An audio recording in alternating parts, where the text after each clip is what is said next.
Ya, ¿se logra ver ahí? Sí, Sí, hermano, hermano. se ve y se escucha bien. Ok, perfecto. Vamos a, de un minuto.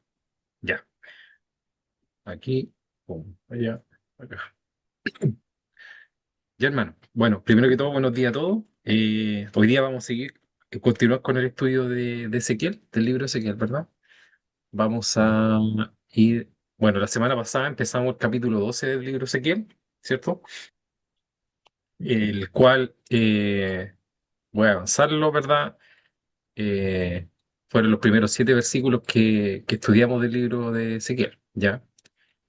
Entonces, hoy día vamos a estudiar del 8 al 12, ¿ok? Esto que está acá. Vamos, del 8 al 16, disculpe, ¿ya? Dice así, voy a empezar leyendo la escritura y después vamos a ir analizándola, ¿ya? Dice, vino mi palabra de Jehová por la mañana, diciendo, Hijo de hombre, ¿no te ha dicho la casa de Israel, aquella casa rebelde, qué haces? Diles, así ha dicho Jehová el Señor.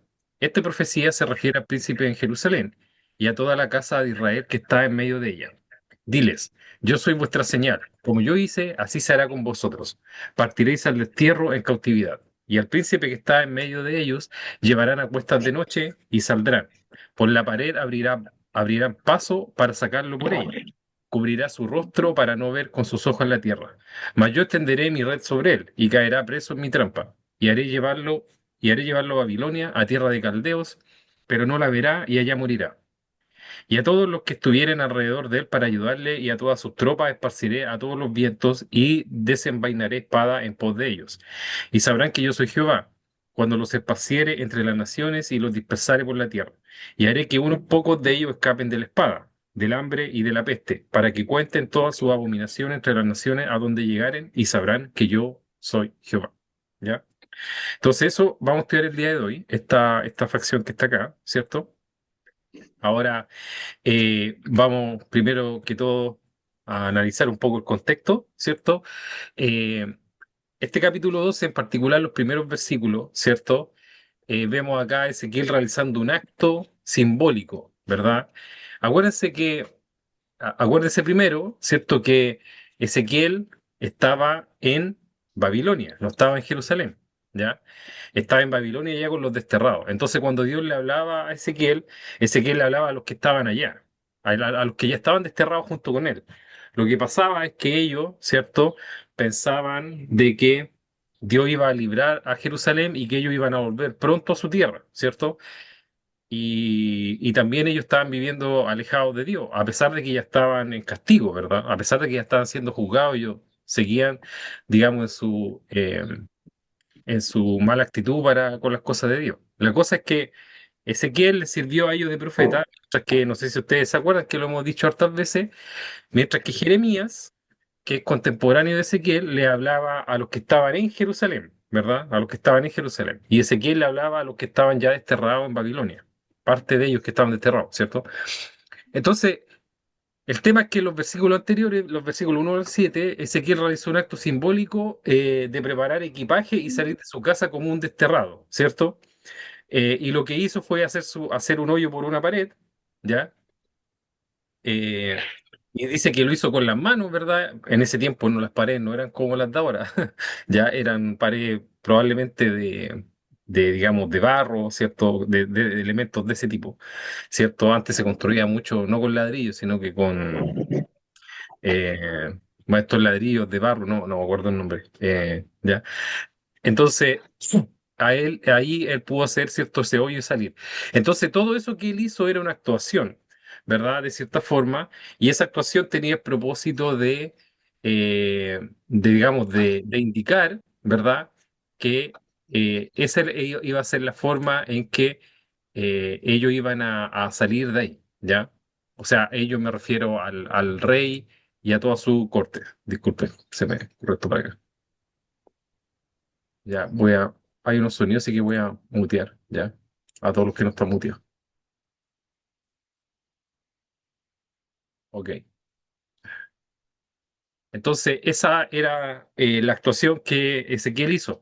Ahora, Ezequiel había hecho cosas parecidas a esta antes. Acuérdense que él había estado acostado por un lado mucho tiempo, después acostado por el otro, había tenido que comer pan ahí en el suelo.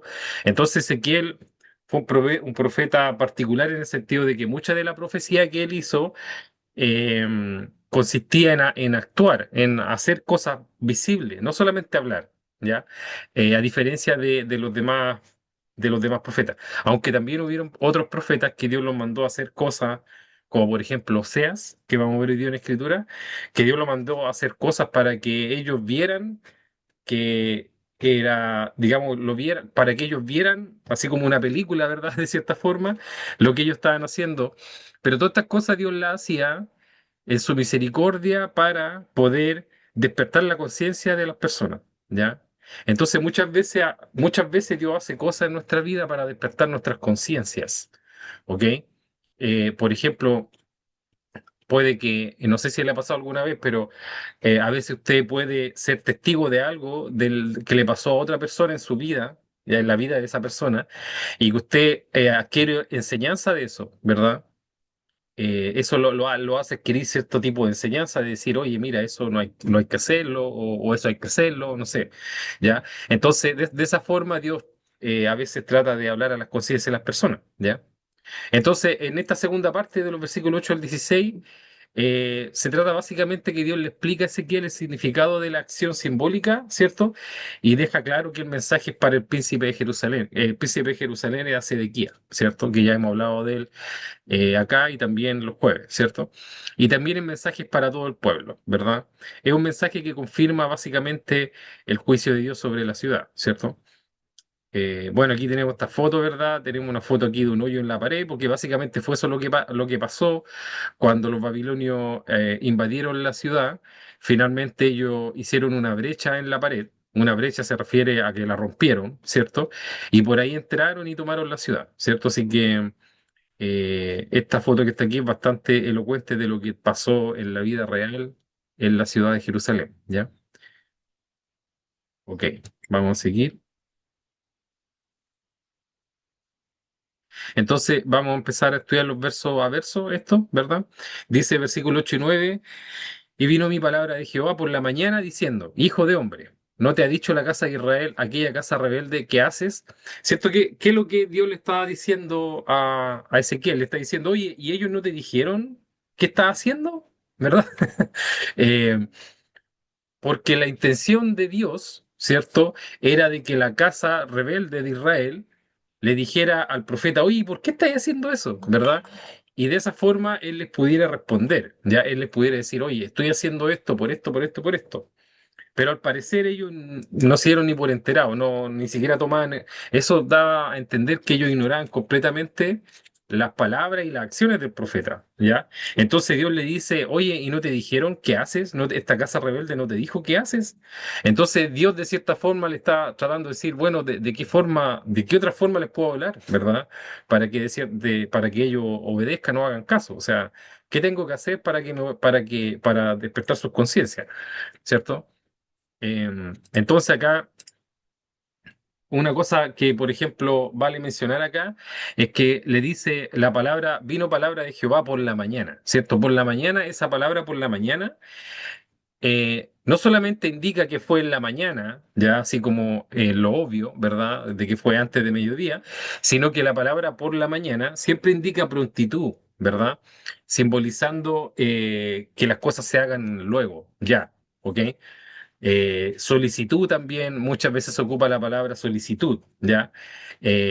O la escritura muchas veces dice, oye, no seamos perezosos en tal cosa, ¿cierto? O sea, hay cosas, hermano, que hay que hacerlas luego, ¿ya? O sea, hay cosas que se tienen que hacer pronto o por la mañana, ¿verdad? Es por eso que cuando usted inicia su semana laboral, ¿verdad? Llega el día lunes y en la mañana, sí, en la misma mañana se pueden hacer las cosas que son más urgentes porque son cosas urgentes que hay que hacer luego, ¿verdad? De ahí se entiende la palabra por la mañana, ¿cierto? Así que ese concepto igual es interesante, ¿ya? Después tenemos la frase casa rebelde, ¿cierto? Esta casa rebelde remarca la obstinación en no escuchar ni las palabras ni las acciones simbólicas, ¿cierto? Acá tenemos esta actitud del pueblo, ¿verdad? Que es una actitud que a veces lamentablemente, muchas personas tienen con respecto a Dios de la rebeldía, o sea, de no escuchar ni lo que, nada, ¿verdad? No escuchar a Dios de ninguna forma posible, no escuchar a Dios en el sentido de no escuchar las palabras de Dios y tampoco escuchar las acciones simbólicas que, bueno, el día de hoy no va a venir un profeta a usted a hacerle una acción simbólica, pero como les decía yo, probablemente usted puede ver el resultado de las malas acciones a veces en la vida de otras personas y decir, oye, en realidad eso no hay que hacerlo, ¿ya? ¿Ok? Entonces usted puede ver a veces que el resultado de ciertas acciones lleva a resultados malos, no porque lo hace, sino que porque lo ve en otros, en terceros, ¿verdad? Entonces, esas cosas también son, esos elementos también son acciones simbólicas mediante las cuales Dios nos enseña. No es otra forma de, digamos, de Dios de enseñarnos, ¿verdad? De educarnos en lo espiritual. ¿M? Por ejemplo, acá vemos remarcada la rebeldía del pueblo. En el libro de Jeremías, capítulo 17, versículo 15, dice, He aquí que ellos me dicen, ¿dónde está la palabra de Jehová que se cumpla ahora? ¿Verdad? Entonces, ¿cuál era la actitud que tenía el pueblo? Aquí estamos hablando del pueblo que vivía en Jerusalén, ya no del pueblo que está en Babilonia, ¿ok? Aunque los dos eran rebeldes, tanto los que estaban allá como los que estaban al otro lado. Entonces, a Jeremías le decían, ¿dónde está la palabra de Jehová que se cumpla ahora, po? Y no sé si usted ha escuchado muchas veces eso, mucha gente lamentablemente dice estas palabras, ¿verdad?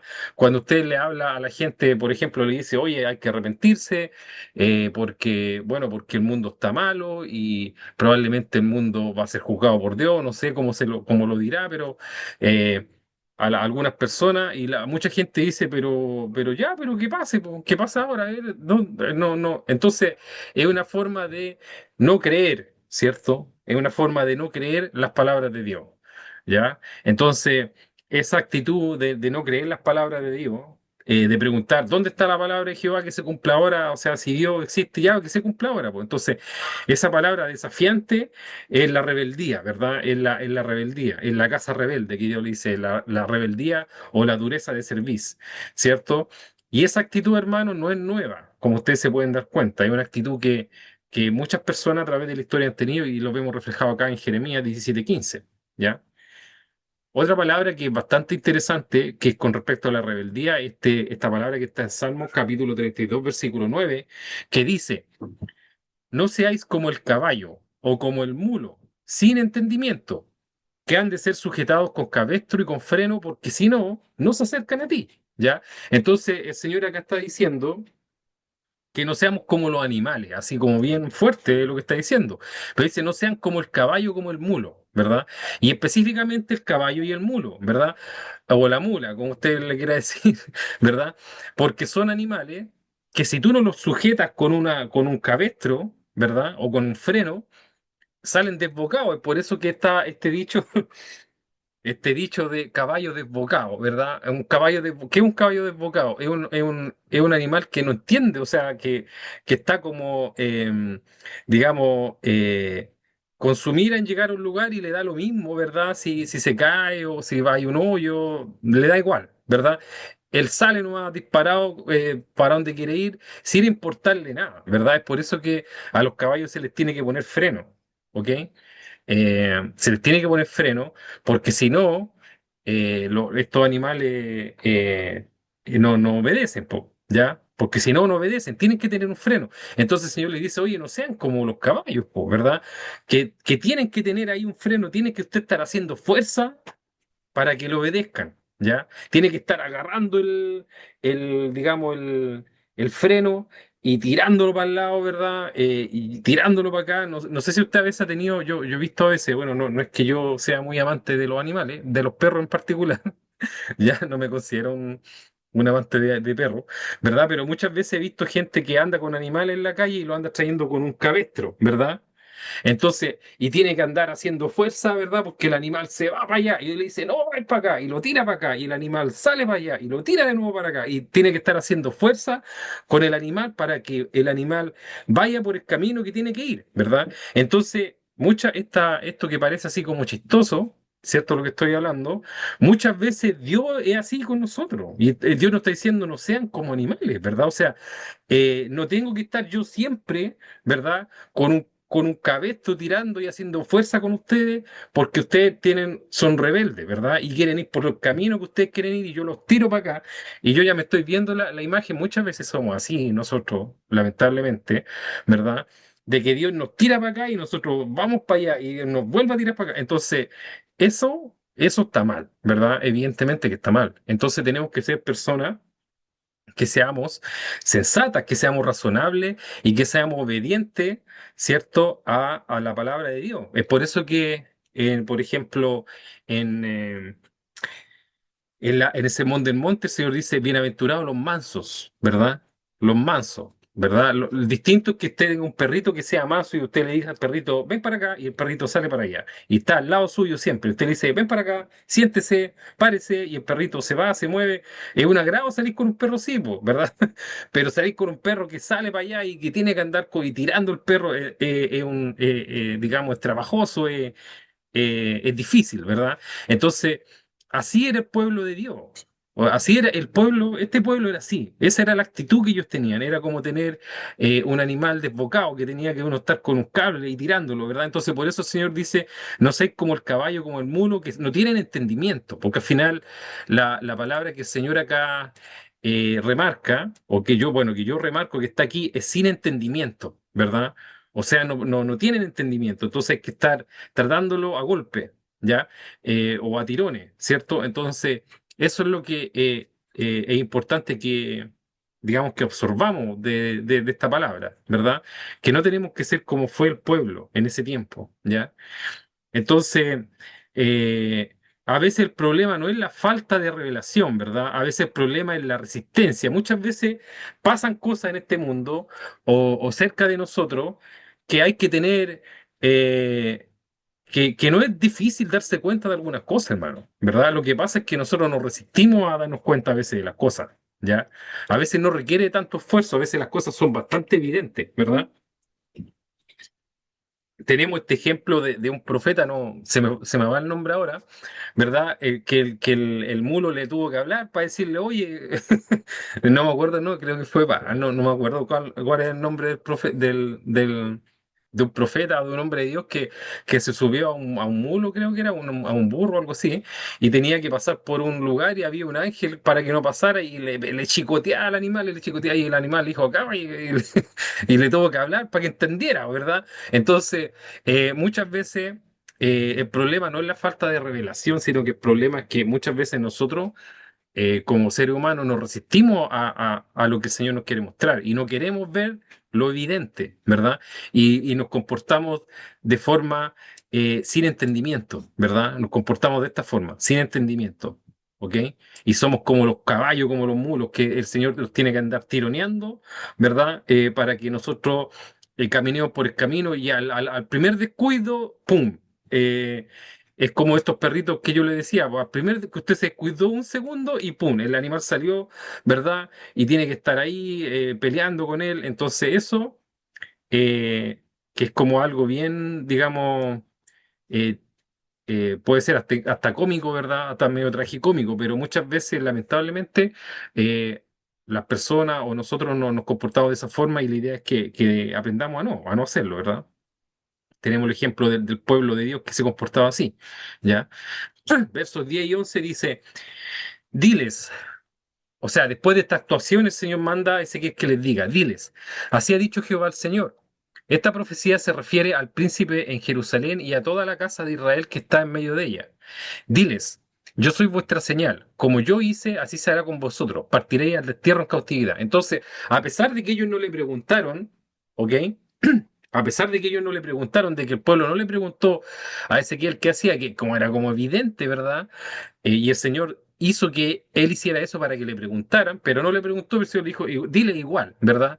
Dile igual. Entonces al final Ezequiel le tuvo que actuar y con la intención de que le preguntaran, pero como no le preguntaron, al final les dijo igual, porque el Señor le mandó que les dijera igual, ¿ya?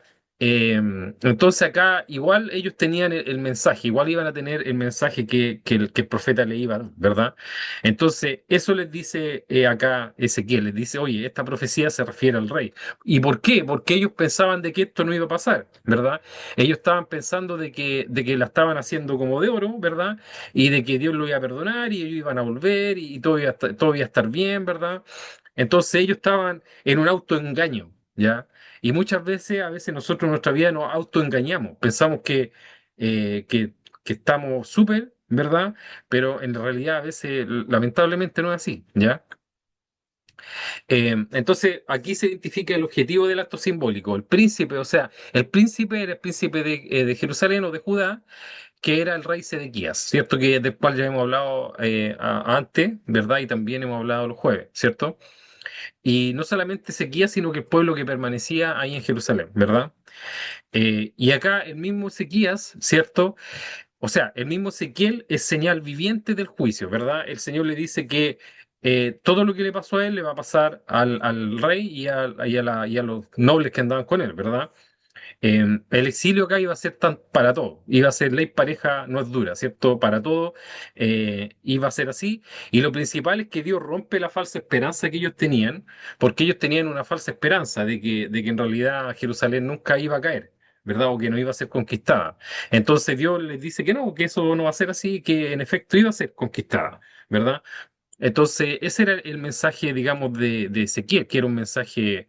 eh, que digamos era un mensaje fuerte, pues duro, ¿verdad? Que iba en contra de lo que ellos creían, de lo que ellos pensaban que era correcto, ¿verdad? O lo que iba a pasar, ¿ya? Entonces, como yo les dije, no solamente Ezequiel fue señal viviente, hubieron otros profetas, acá tenemos por ejemplo el libro de Oseas, Oseas capítulo 1 versículo 2 dice, el principio de la palabra de Jehová por medio de Oseas, ¿cierto? Dijo Jehová a Oseas, ve, tómate una mujer fornicaria e hijos de fornicación, porque la tierra fornica apartándose de Jehová. Entonces este profeta, hermano, Oseas, ¿ya? Oseas, ¿ya? Fue también un ejemplo viviente para el pueblo, una señal viviente que Dios lo designó a él para que hiciera despertar la conciencia del pueblo, ¿cierto? Del pueblo de los israelitas, ¿cierto? Y le dijo, oye, mira, le dijo, o sea, tú anda y tómate una mujer fornicaria. Eso quiere decir que se casara con una mujer fornicaria.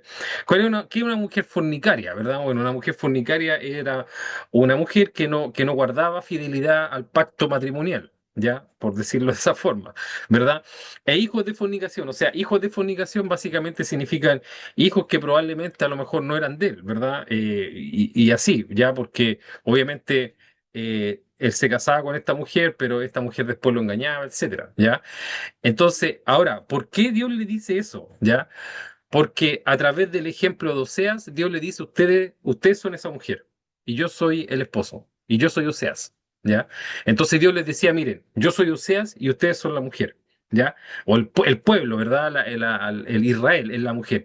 Y ustedes en particular son esos hijos digamos, de esa unión, ¿ya? Porque son hijos de fornicación. Entonces, bueno, no quiero ahondar mucho en Osea, ¿ya? Pero básicamente fue algo similar a lo que vimos en Jeremías también, por ahí en el capítulo 4 o 3 no, creo que fue el 5 no me acuerdo, pero por ahí entre el 5 y el 10, ¿ya?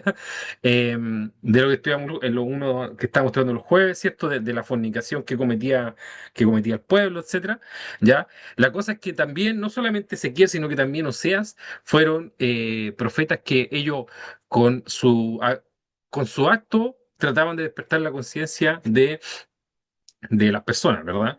Eh, bueno, aquí entonces la reflexión es que Oseas también presenta la vida del profeta como una señal viviente, ¿cierto? Para el pueblo, una señal viviente. Y este es Dios tratando de llegar a las conciencias de ellos, ¿verdad? De distintas formas, de distintas estrategias, ¿ya? Para que ellos vieran muchas veces uno puede llegar a despertar al ver, digamos, al ver de manifiesto las consecuencias que han tenido las actitudes que uno hace, ¿verdad? Porque a veces cuando uno ve las cosas, los efectos de las acciones o de las decisiones que uno toma, ahí uno puede llegar a despertar y decir, oye, en realidad, pues, o sea, me equivoqué, ¿verdad? Entonces Dios aquí está tratando de llegar de todas las formas posibles a la conciencia de ellos, ¿ya? Versículos 2 y 13 dice, y al príncipe que está en medio de ellos llevarán a cuestas de noche. O sea, este príncipe, Sedequía, ¿ya? Dice, y al príncipe que está en medio de ellos llevarán a cuestas de noche, y saldrán por la pared, abrirán paso para sacarlo por ella, o sea, quieren hacer un hoyo en la pared, ¿verdad? Cubrirá su rostro para no ver con sus ojos la tierra. Mas yo extenderé mi red sobre él y caerá preso en mi trampa, y haré llevarlo a Babilonia, a tierra de caldeos, pero no la verá y allá morirá. Ya, entonces acá vemos también que en realidad todo lo que le pasó al pueblo, si bien es cierto, fue hecho por Babilonia, pero eh, fue permitido por Dios. De hecho, Dios dice, extenderé mi red sobre él. O sea, uno puede decir, bueno, pero no fue que lo pillaron los babilonios, ¿ya? Pero los babilonios estaban siendo ocupados por Dios, ¿verdad? Estaban siendo ocupados por Dios para llevar juicio sobre estas personas, ¿ok? Entonces, este otro concepto importante, hermano, que muchas veces los juicios que viven las naciones, ¿verdad? Pueden ser hechos por gobierno, por personas, pero siempre está Dios detrás, ¿verdad? Está Dios detrás actuando, ¿verdad? Ya sea que impartiendo justicia o impartiendo juicio o misericordia, depende de lo que sea, ¿ya? Muchas veces, por ejemplo, ustedes ven por ejemplo, muchas veces ustedes pueden ver lugares en la Tierra o países, ¿ya? En donde eran buenos países, eran países así como buenos para vivir, ¿verdad? Pero que después, debido a gobierno y cosas, se echan a perder completamente, ¿verdad? Entonces uno lo puede asociar, uno puede decir, oye, sí, pero esta gente que está aquí, ¿verdad? ¿Qué hace? Pero detrás de todo, a veces mediten ustedes en estas cosas. Detrás de todas esas cosas, a veces está Dios juzgando a las personas, a la gente, a las naciones, porque se han apartado de Él o porque han hecho maldad en la tierra, ¿verdad? Y a veces lo contrario también es cierto. Lo contrario es que a veces hay países, ¿cierto? Que a veces que eran países muy malos en algún punto para vivir y que después se han transformado en buenos países para vivir. Entonces, muchas veces también Dios está atrás de eso, ¿cierto? Dando misericordia a la gente que viene a ese país, porque probablemente esas personas tuvieron una actitud correcta para con Dios, ¿ya? Entonces, a pesar de que son naciones y personas haciendo estas cosas, tenemos que entender que Dios siempre está atrás de todo, ¿ya? Está atrás de todas estas cosas, ¿verdad? Es por eso que la Escritura dice que hay que orar por los países, ¿verdad? Que hay que orar por las autoridades, que hay que orar, que tenemos que orar por esas cosas, ¿cierto? Para alcanzar misericordia, para pedir misericordia, ¿ya? Ok, dice, bueno, aquí se describe la huida de Sedequías, ya la huida de Sedequías durante el sitio. Ya esto está acá en Jeremías 52, versículo 7. Dice, por eso el rey Sedequías y sus soldados hicieron una abertura en la muralla. Ya, aquí dice que hicieron una abertura en la muralla. ¿Ok? Que rodeaba la ciudad. Pasaron por la entrada que estaba entre las dos murallas junto a los jardines del rey y esa noche se escaparon. Entonces pasó lo mismo, ¿verdad? Dios le dijo a Ezequiel que hiciera un hoyo en la pared y que por ahí se fuera, ¿verdad? Y resulta que en el tiempo del asedio, Sedequía y sus soldados, ¿qué hicieron? Bueno, hicieron un hoyo en la pared, hicieron una abertura en la muralla que rodeaba la ciudad, porque era una ciudad que estaba rodeada, entonces hicieron un hoyo y se escaparon por ahí, ¿cierto?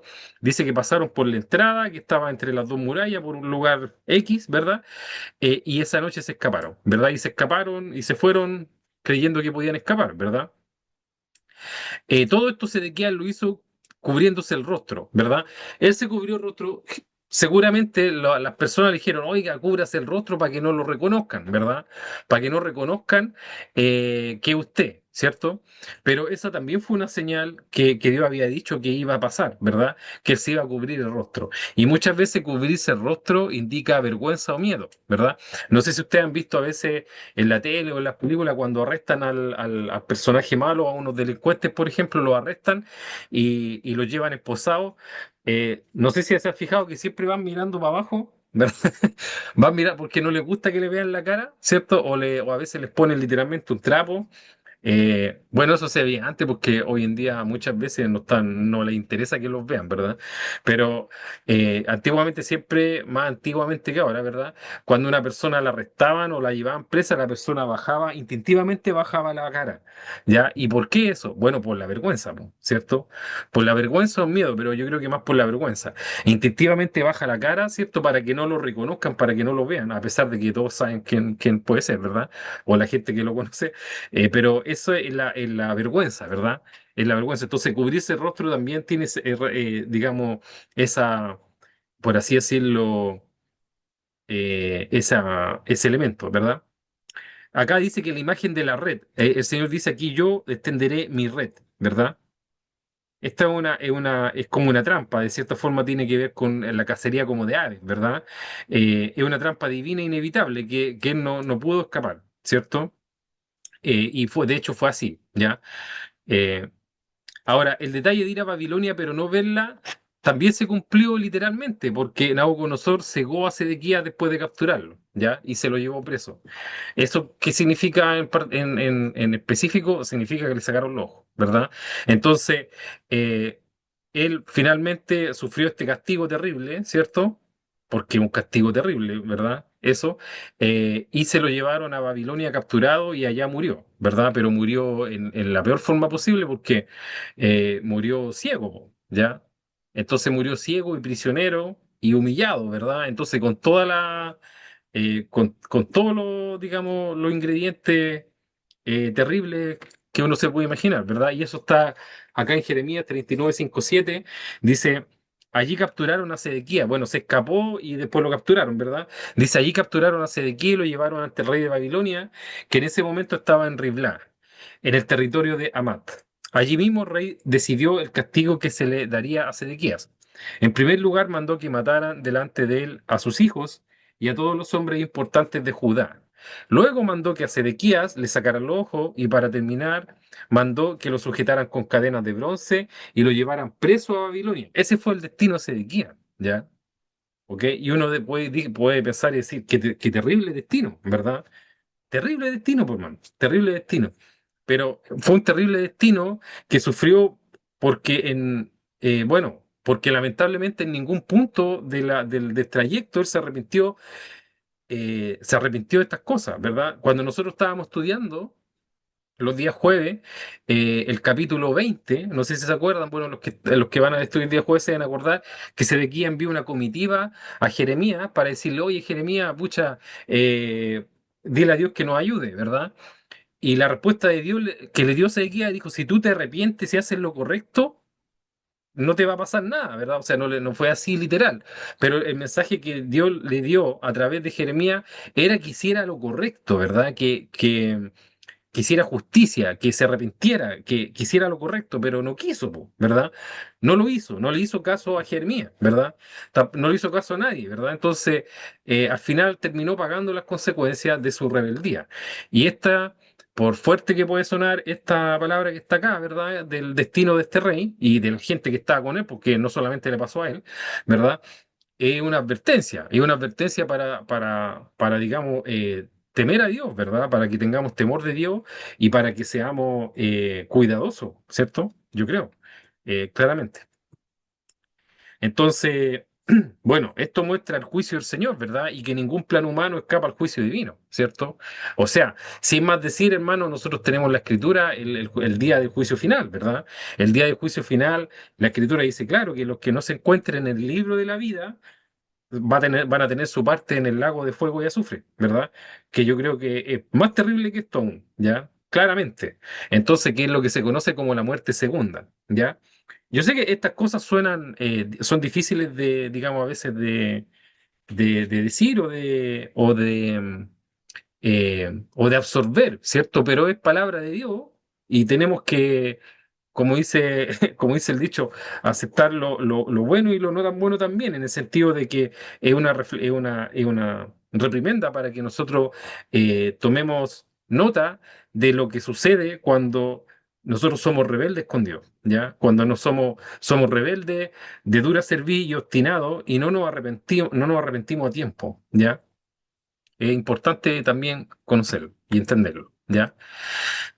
Versos 14 y 15 dicen, y a todos los que estuvieran alrededor de él para ayudarle, o sea, respecto a la gente de Sedequía, a la comitiva que tenía, y a todas sus tropas, esparciré a todos los vientos y desenvainaré espada en pos de ellos. Y sabrán que yo soy Jehová cuando los esparciere entre las naciones y los dispersare por la tierra. ¿Verdad? Entonces acá no solamente el rey, sino que sus aliados, los ejércitos, o sea, sus generales, sus ministros, sus soldados, sus guardaespaldas, toda la gente que lo rodeaba, todos iban a sufrir una consecuencia similar. Probablemente no tan terrible como la de él, porque él, al ser rey, tenía mayor, digamos, responsabilidad, pero igual terrible, porque acá dice básicamente que los van a esparcir, o sea, que se van. ¿Qué quiere decir esto esparcir? Que ellos van a tener que arrancar. ¿Ya? Y no solamente eso, sí que desvainaré espada en pos de ellos, o sea que aparte de arrancar, iban a estar arrancando quizás por cuánto tiempo, porque lo iban a estar siguiendo, así, para matarlo, pues, ¿verdad? Entonces, como que a usted, una persona, lo quiere asesinar y te dice, ya me voy a ir del país, y se va del país, por ejemplo, no sé, se va a Argentina, pero esta gente llega allá y lo sigue allá, y se tiene que ir de ese país a otro país, y de ese país a otro país, y de ese país a otro país. Imagínense ese tipo de vida, ¿verdad? Bueno, ese era el juicio que les tocó a estas personas también, ¿verdad? Un terrible juicio porque al final usted tiene que pensar que va a tener que estar arrancando casi el resto de sus días, ¿cierto? Arrancando y vivir de esa forma, ¿verdad? De empezar a andar mirando que está en la esquina, que está allá, una manera terrible de vivir, ¿verdad? Eh, entonces, no solamente el rey fue juzgado, sino que sus aliados más cercanos, ¿verdad? La dispersión a todos los vientos también indica un exilio, o sea, se tuvieron que escapar donde pudieran escaparse, ¿verdad? Y todos desparramados, sin unidad nacional, sin nada, ¿verdad? Eh, bueno, y la espada de Dios acá representa el juicio divino que persigue incluso a los que huyen lejos, en cualquier lado, ¿verdad? Allá iba a llegar la espada, ¿verdad? Y la espada se iba a desenvainar espada en pos de ellos, o sea que la espada lo iba a seguir, ¿cierto? Véalo desde ese punto de vista, como que la espada los iba siguiendo. Entonces ellos tenían que ir arrancando, porque si los pillaba la espada, los mataba, ¿verdad? Entonces tenían que estar constantemente arrancando, ¿cierto? Constantemente arrancando. Eh, bueno, y este exilio se convierte en una lección viva para Israel y para las naciones, ¿verdad? Porque ellos que iban arrancando por todos lados iban dando testimonio de por qué les pasó eso, ¿cierto? Eh, como dice Isaías 45, 5, 6, dice, yo soy Dios y fuera de mí no hay otro. Tú me conocías, pero yo te preparé para la lucha y para que todo el mundo supiera que yo soy el único Dios. Bueno, esto les pasó a ellos para que las personas que estaban alrededor se dieran cuenta de que, bueno, les pasó por lo que le hicieron a Dios. Entonces fue como una lección no solamente para ellos, sino que para los demás también, ¿verdad? Eh, y se enfatiza cuando dice la palabra eh, y sabrán que yo soy Jehová, esa palabra que dice acá, espérense, déjenme subrayarla, esta, y sabrán que yo soy Jehová, es una forma de que lo que se hace para que se sepa que Dios es Jehová, que el Señor es Dios, ¿verdad? Por ejemplo, este ejemplo también lo tenemos cuando lo que le pasó al faraón de Egipto, ¿verdad? La escritura dice que Dios lo levantó al faraón de Cristo para mostrar en él su poder, ¿verdad? O sea, para que todos supieran, ¿cierto? No, para que todos, no solamente el pueblo, toda la gente supiera que él era Dios, ¿verdad? Que él era Jehová. Entonces, como un testimonio del mismo. Entonces, lo que está diciendo acá, que estas cosas le pasaron a estas personas para dar testimonio de Dios en los lugares a donde ellos fueran, ¿verdad? ¿Qué testimonio? Usted se preguntará, ¿verdad? ¿Qué testimonio? Bueno, el testimonio que Dios, que el Señor es Jehová, ¿verdad? O sea, que Jehová es el Señor y que eso le pasa a la gente que hace ese tipo de cosas, ¿verdad? Es para darse a conocer en las naciones, ¿cierto? Y finalmente el verso 16 dice, haré que unos pocos de ellos, poner atención en unos pocos, no muchos, ¿cierto? Pocos, unos pocos de ellos escapen de la espada, ¿ya? Del hambre y de la peste, para que cuenten toda su abominación entre las naciones donde llegaren y sabrán que yo soy Jehová. De nuevo esta palabra, y sabrán que yo soy Jehová. Entonces acá vemos un remanente, ¿ya? Un remanente. Dios preservó un remanente por gracia, no por mérito, sino que por gracia. ¿Para qué? Para que testifiquen de la justicia de Dios, ¿verdad? Y también del juicio de Dios, ¿ok? Entonces acá vemos un remanente pequeño porque dice claramente unos pocos, ya no dice mucho, unos pocos son pocos, po, ¿verdad? No sé si usted tiene 100, unos pocos serán 2, 3, menos de 5, ¿verdad?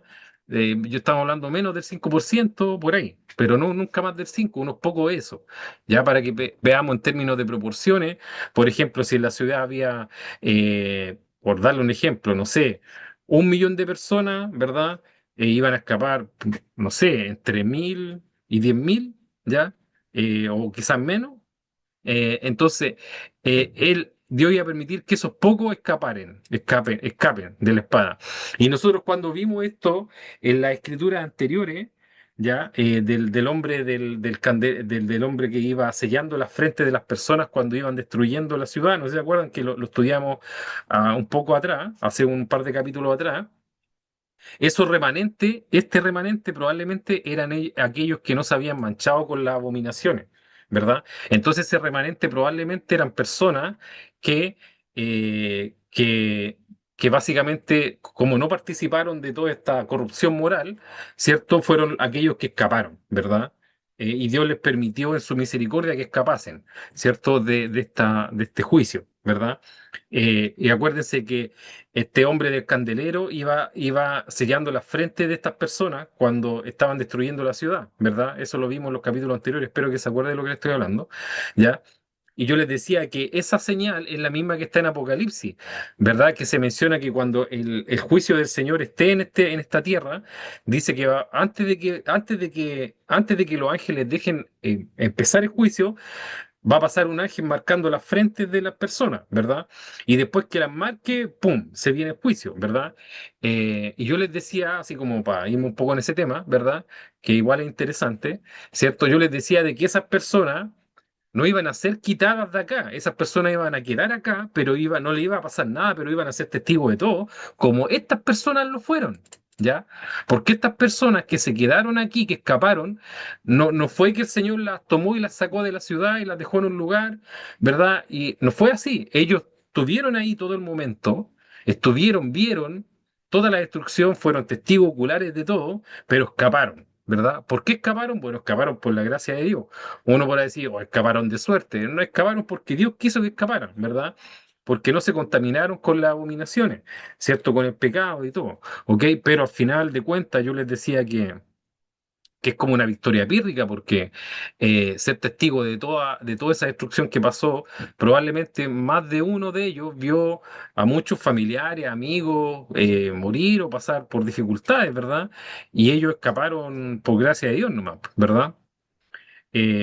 Bueno, acá tenemos este remanente que tiene un propósito misionero, dar testimonio de por qué vino el juicio, ¿verdad? Este es el propósito de este remanente, decir, oye, esto nos pasó porque nos alejamos de Dios, ¿verdad? Y debido a que nos alejamos de Dios, nos vinieron todas estas plagas, ¿verdad? Encima, ¿cierto? Acá, como dice Amos 9:8-9, dice, he aquí los ojos de Jehová el Señor están contra el reino pecador y yo lo asolaré de la faz de la tierra, mas no destruiré del todo a la casa de Jacob, dice Jehová. Porque aquí yo mandaré y haré que la casa de Israel sea zarandeada entre todas las naciones, como se zarandea el grano de una escriba, y no cae un granito en la tierra. A espada morirán todos los pecadores de mi pueblo que dicen, no se acercará ni nos alcanzará en mal. ¿Cierto? Que hay otra palabra que también habla de lo mismo, ¿verdad? Que al final Dios siempre deja un remanente, como lo hemos visto en muchos ejemplos, como lo vimos en los tiempos de Noé, como lo vimos en Sodoma y Gomorra. Hay una destrucción, pero siempre queda un remanente. Pero ese remanente son las personas que no han participado de eso, ¿verdad? De ese mal, ¿cierto? Aquí, bueno, vemos de cierta forma la misericordia entrelazada con la justicia, ¿verdad? Porque hay justicia, pero a la vez misericordia por el tema de los remanentes, ¿ya? Entonces, la reflexión y aplicación de esta escritura, ¿cierto? Bueno, primero, la incredulidad ante la advertencia de Dios no detiene su cumplimiento, ¿verdad? Aquí vemos, como yo le decía mucho también hoy día, muchos hoy, ¿cierto? Como entonces se burlan, ignoran las advertencias espirituales, ¿verdad? Como ellos decían, bueno, que se cumpla ahora la palabra de Dios, pues, ¿verdad? De cierta forma, desafiando a Dios, burlándose de Dios. Entonces, no tenemos que tener esta actitud, hermano. Esta actitud no, claramente no hay que tener. Si es que alguna vez la hemos tenido, hay que arrepentirse y buscar misericordia y perdón del Señor, ¿verdad? Dios es pronto para perdonar estas cosas, pero tenemos que tener una actitud correcta, ¿verdad? No podemos ser desafiantes ni rebeldes con Dios. Las redes, acá, las redes, estas redes como de pesca, ¿verdad? O de animales, o para pescar aves, ¿cierto? Son inescapables. Uno no, cuando Dios determina un juicio, no se puede uno escapar, ¿verdad? Entonces, los intentos humanos de evadir consecuencias morales o espirituales siempre fracasan. El remedio acá, hermano, es el arrepentimiento, en este punto, ¿ya? El remedio para esto es el arrepentimiento. Si vemos, cierto, de que a veces como dice el dicho, se nos viene la noche, ¿verdad? Busquemos misericordia en Dios, ¿verdad? Porque muchas veces uno puede tener planes de cómo salir de un problema, ¿verdad? Pero son planes humanos, po, ¿verdad? Y los planes humanos, si no tienen la bendición de Dios, van a fracasar, ¿ya? Van a fracasar. Entonces, lo mejor que podemos hacer es, si es que alguna vez tenemos una problemática o vemos que se nos viene un momento de prueba, es humillarnos delante del Señor y buscar misericordia, ¿ya? Es lo único que nos queda, ¿verdad? El juicio de Dios tiene un fin restaurador, ¿cierto? Aunque hay un castigo, siempre se preserva un remanente, ¿cierto? Siempre hay un remanente, ¿verdad? Como yo les dije en los ejemplos anteriores, siempre han habido un remanente en los juicios de Dios. Tenemos el diluvio en los tiempos de Noé, Sodoma y Gomorra, ¿verdad? Tenemos también la destrucción de Israel, que siempre el Señor dice, yo me he guardado un remanente, ¿verdad? Entonces siempre el Señor se guarda un remanente, ¿verdad? Ahora, este remanente, en términos espirituales, es la iglesia fiel que, aunque vive en un mundo en rebelión, da testimonio de la verdad. Este remanente, la idea es que nosotros seamos siempre parte de este remanente. De más está decir, hermanos, que yo creo que es como obvio decir que vivimos en un mundo que cada vez está más apartado del Señor, ¿cierto? Un mundo que es cada vez más moralmente, moralmente, digamos, corrompido, ¿cierto? Pero tenemos que poder ser ese remanente, ¿verdad? Ese remanente. Tenemos que seguir en fidelidad a pesar de vivir en un mundo en rebelión, como también lo fue Noé, ¿verdad? Como también lo fue el Lot, ¿verdad? Que vivió en Sodoma y Gomorra, etcétera, ¿ya? Ahora, el exilio también se puede ver representado, ¿cierto?, en perder nuestra comunión con Dios por persistir en el pecado. Eso también es un tipo de exilio, ¿verdad? Esto que está acá, ¿cierto? El exilio para ellos fue apartarlos de la tierra, ¿ya? Donde ellos vivían. Muchas veces nuestro exilio espiritual puede ser perder nuestra comunión con Dios o perder algún tipo de servicio que nosotros hacíamos al Señor. Así que tenemos que tener, hermanos, para terminar, temor del Señor. Estas palabras, estos capítulos son capítulos duros, ¿verdad? De ejemplos que le pasaron a personas que fueron rebeldes anteriormente, que desobedecieron a Dios y que no entendieron a pesar de las muchas y muchas y muchas advertencias de todas las formas que Dios le hizo, pero por la rebeldía y la dureza de servir, ellos sufrieron esta pérdida y estos castigos. Entonces, que nos sirva esto de lección a nosotros para que no caigamos en lo mismo, ¿ya?